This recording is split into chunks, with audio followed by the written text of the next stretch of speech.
soft spot. Absolutely. Yeah. Thank you so much. Forgive me if you're South African. Okay, please go ahead. It just seems like this is such an ocean of a topic to discuss. Like a million different subjects just on this mental health. It's a whole huge world.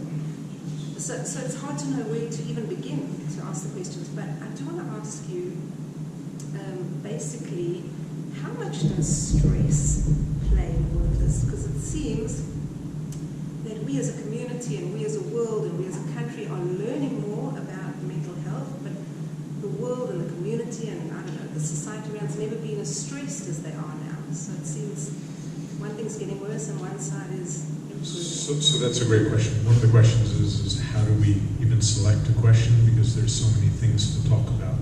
A quick answer for that is that there's a lot of great resources out there, so you can look for good information to learn more about mental health, more about treatment, more about resiliency, and I'm sure there's a library here of good books and good resources that is available for anybody that's interested in. I don't know what's the question. Can you say about stress?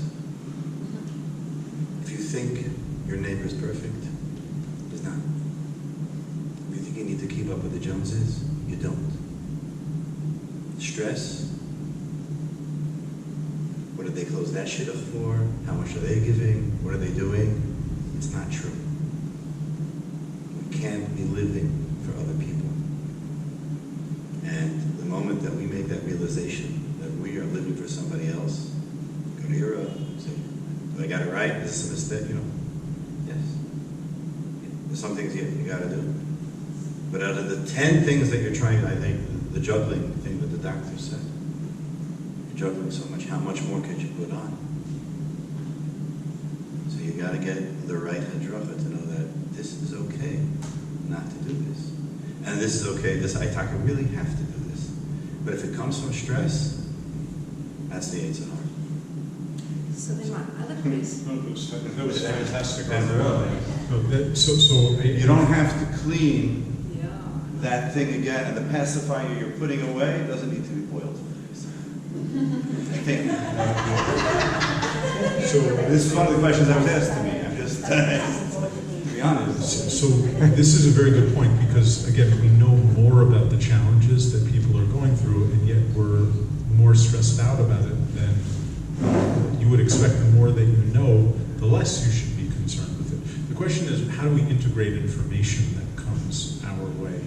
And as the Rav said, how do we ignore a lot of the unnecessary or incorrect information that comes our way? We should also be aware that in the end, we know things that work. Sleeping enough and exercising every day, doing deep breathing exercises, mindfulness and relaxation every single day, eating a healthy diet, everybody can do that. Everybody can sleep enough. Okay, everybody needs to sleep enough. Turn off your phone, go to bed. Nothing productive has ever happened past 10:30 at night unless you're a mikubal. Time to go to bed, just turn it off, go to bed. Time to exercise more. Time to learn about mindfulness and relaxation. If you want to get a good book, there's a great book called The Jewish Approach to Mindfulness by Rabbi Feiner's brother, Dr. Feiner. Introduction to it by Dr. Belkovich. So it's a great book, Jewish Approach to Mindfulness. Get it, read it. Take 5 minutes, 3 times a day to breathe deeply, center yourself, take your emotional, psychological, spiritual, physiological pulse, and relax.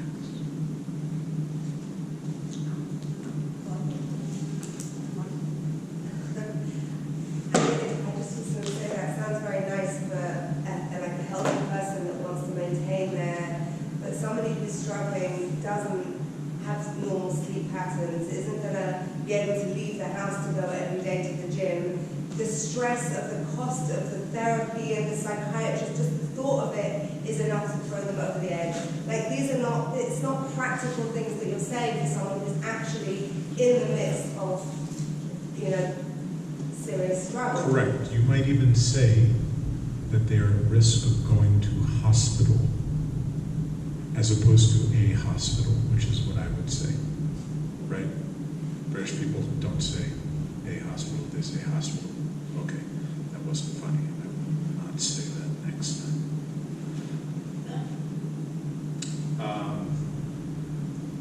You're right. It is very hard to live a healthy lifestyle if you're juggling too many chainsaws. That being said, we can create a culture that prioritizes healthy living in general.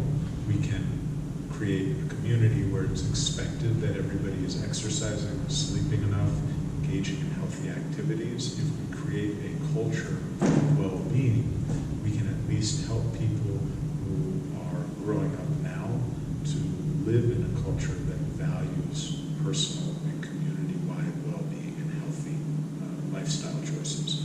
For a person who is struggling, exercising 15 minutes once a week is actually infinitely better than exercising 0 minutes a week, because anything is infinitely better than 0. So when you need an extra 3 hours of sleep a night, getting an extra 1 hour of sleep a night is infinitely better than getting an extra 0 hours of sleep at night. So we can always do better to prioritize this. We should also be aware that there's many good organizations that help with just arranging our life. And if things are chaotic, it is possible to reach out to get supports. People to mentor the children, for example, so that way mom and dad can take a rest in the afternoon. People to help the kids do their homework. People who give hadracha to parents that are struggling with challenges. If I am correct, those are some of the big projects that happen right here. So there's always more resources to allow us to live an effective life. It's on us to know when it's time to reach out for help. And it's on us to accept that we do need help. Remember, Einani Limili comes before Kashela Asmimani, and that goes for spouses and children as well. Other questions? Yeah, please. And I just wanted to add to that, is that there's often that when people come and everything is out of whack, nothing makes sense. I can't do this, I can't sleep, I can't eat, nothing's working. It's sometimes liberating for when they see that they say, tell them, choose one thing. Let's do one thing right. And when we see that we can bring even one small thing under control, again, in more serious situations, but it's a tremendous experience to see that even one small thing we can bring under control, and it might even be contagious to other things. But when we look at it, everything's out, and it's not perfect. But if we understand that a little bit of control in at least one area, that empowers the person to see that they might be able to do it in other places. So as the doctor said, there's sometimes we need more than that. But we also have to see that with small steps, they teach us, and we teach ourselves that we can actually make small changes, which are very big things. So when everything's out of whack, it's important to focus on the smallest of things, and you'll be surprised how they could help. And alternatively, it's also we deal with sometimes people, they don't have food in their house. They have money, they don't have food in their house. Because they don't realize how important it is to make sure there's food in their house. Because when I don't have food, I'm a monster. Right? Every Pesach is very hard for me. We need food. Yeah? If you don't have food, you react in terrible ways. So if we have this little bit of awareness, you say, I'm acting this way because I'm not eating. Small things can make a big difference. And exercise, tremendous differences. When a person sees I can be successful in the smallest of ways, it's often contagious. I just want to add one thought to that, which is that everything starts with a small change. If we're into fortune cookies, we could talk about how the journey of 1,000 miles begins with a single step. That's some sort of thing that you used to get in Chinese restaurants.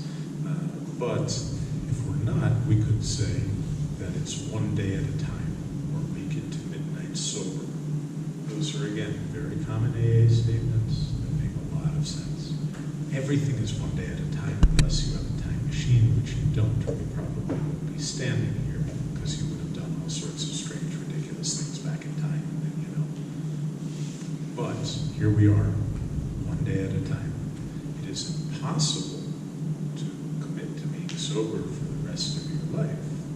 It is entirely possible to make it to midnight sober. Again, this is a very Jewish concept. I'm not the biggest Nanach, but Rav Nachman teaches in Sichos Uran that he had a Yetzer Hara that made it impossible for him to do anything productive. And he would say, Hashem, give me 1 hour. Just give me 1 hour. And when he would make it to an hour after that, he would say, Hashem, give me 1 more hour. And when he would make it to that next hour, he would say, Hashem, give me 1 more hour. And before you knew it, he was able to make it happen. Great victories begin with winning small battles. And I think that's something that we all can focus on. So I think we have time for one more question if you want to go ahead and do it, or Is there anything, condition that psychotherapy cannot help? I'm a big fan of therapy. Can you repeat the question? Because Sure. Is there anything that psychotherapy can help with? Cannot help. Cannot help with. Yep. So I'm a big fan of psychotherapy. I think the only reasons not to go to therapy are time and money, and that if you go to therapy, you become more effective at time management, and therefore you can make more money. So I'm a big fan of therapy. That being said, not every therapist is the right shut-up. One of my mentors, Dr. Kahn, said that therapists are kind of like shoes. I got my shoes that fit me. You got your shoes that fit you. These are good shoes for me. Those are good shoes for you.